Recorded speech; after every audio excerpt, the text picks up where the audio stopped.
para los que vivimos y sentimos Extremadura, reconocer las letras de Gabriel y Galán en Cáceres tiene una fuerza especial, porque escribir en extremeño, esa lengua que son muchos los que la prohíben y más los que la descadecen, es una manera de rebellarse.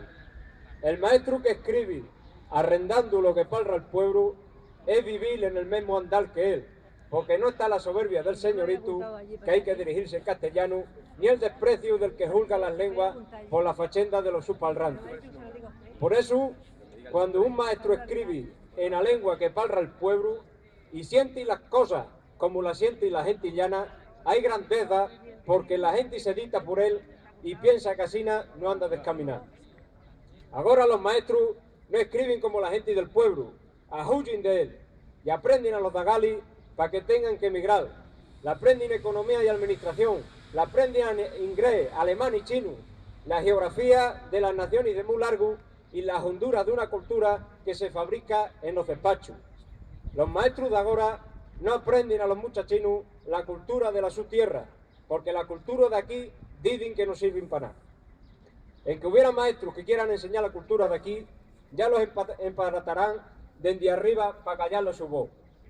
Los que estamos aquí juntados, algo que queremos Extremadura, un cuanto siquiera, y reconoceremos ver aquí que si estos de Gali no saben nada de la nuestra tierra y de las nuestras costumbres, y que si lo que está por el les suena portugués, es porque en las escuelas extremeñas no hay un riconino para todas estas cuestiones.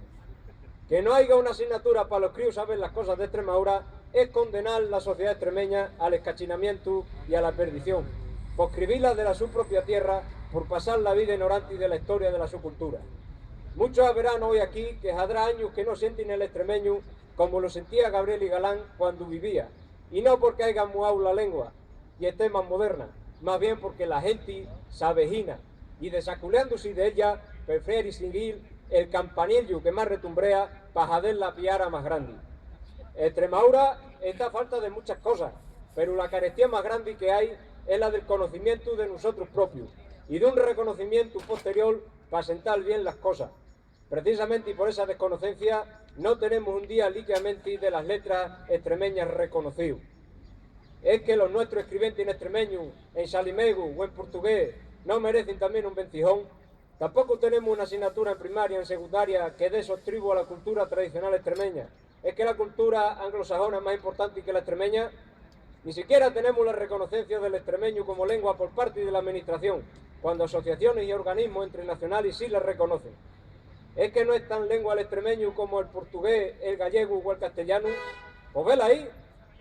Pero como nos imponen un pensadero, por medio del que semos, más ligero para aprenderlo de afuera que para respetar lo propio, que año que pasa, la transformación de Extremadura se da en prejuicio de lo que es la esencia de la propia Extremadura. Y para querer más el mundo no hay que ser menos extremeño, hay que querernos más como extremeños para ser del mundo.